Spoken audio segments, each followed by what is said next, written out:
দিচ্ছেন।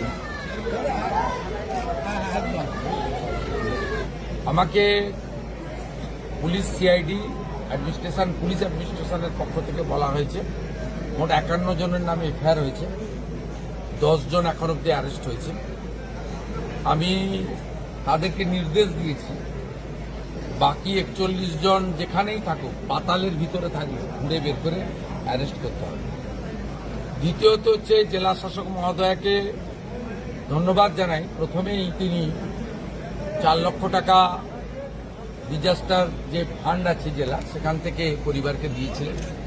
আবারও বলি, অর্থ দিয়ে মৃত্যুর ক্ষতিপূরণ হয় না, কিন্তু পরিবারের পাশে দাঁড়ানো কর্তব্য, যে কোনো সরকারের কর্তব্য।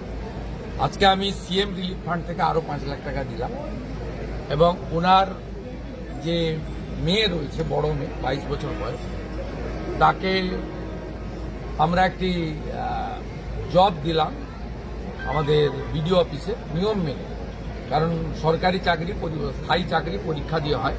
আর আমি পরিবারকে বলে এসেছি যে এফআইআর নেম অল অ্যাকিউজড, যাদের বিরুদ্ধে এভিডেন্স আছে তাদের প্রত্যেককে সিআইডি অ্যারেস্ট করবে।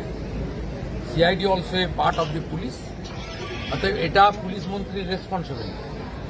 এবং সাথে সাথে আমি এটাও বলেছি যে এসপি ছিলেন, আইজি ছিলেন, ডিআইজি ছিলেন, সিআইডির সিনিয়র আধিকারিকদের যে সিট টিম গঠন করা হয়েছে 10 মেম্বার, তাদের 3 জন ছিলেন। ক্লিয়ার মেসেজ এবং ডাইরেকশন, কাস্টডির মধ্যেই চার্জশিটেড করতে হবে এবং কাস্টডি ট্রায়াল যাতে শুরু করানো যায় সে ব্যবস্থাও করতে হবে। ও যা যা পানিশমেন্টের প্রভিশন ভারতীয় ন্যায় সংহিতাতে আছে বিএনএসে, সেটা দেওয়া হবে।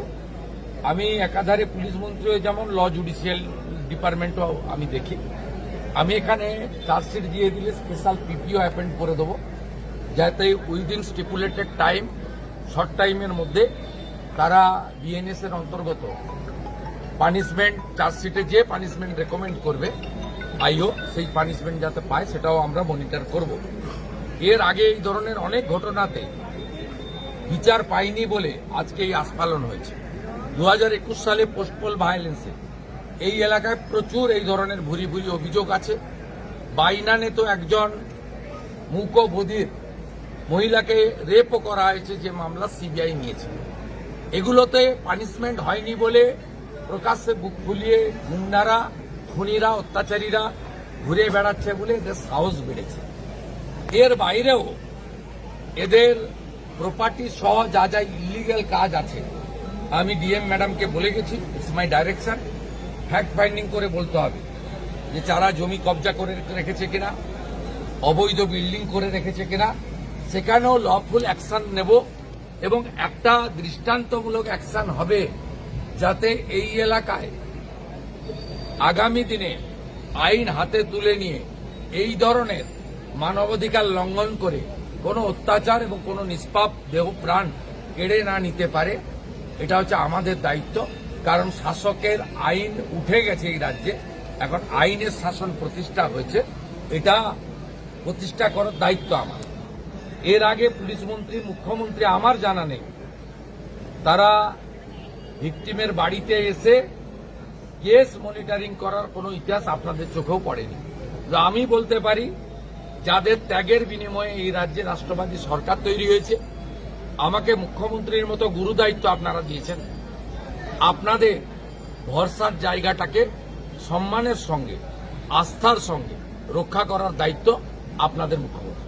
এর গত বছর আপনারা মহরমের মিছিলে অস্ত্র দেখেছেন, এবছর গোটা রাজ্যে অস্ত্র দেখেননি। আমি তো পুলিশকেও ধন্যবাদ দেব, যারা মহরম করেছে তাদেরও ধন্যবাদ দেব। এদেরকে লাইনে আনার দায়িত্বটা আমাদের। এদের এতদিন বলা হতো যা খুশি করবে, কেউ কিছু করবে না।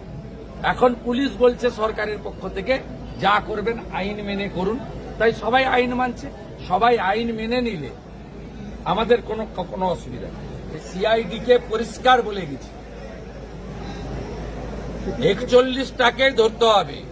তথাকথিত ফলতার পুষ্পাকে যদি এসটিএফ নেপালের বর্ডার থেকে তুলে আনতে পারে, এইগুলো তো খুব ছোটখাটো বিষয়। সবকে তুলতে হবে। 51 বাকি সব হবে। আইনে সব আছে। আমি আইনের বাইরে কিচ্ছু করতে কাউকে বলবো না। আইনে যা যা আছে সেটা হতো না, সেটা হবে। সেটা হলেই পরবর্তীকালে এই ধরনের জঘন্য কাজ করার ক্ষেত্রে 5 বার ভাবতে হবে।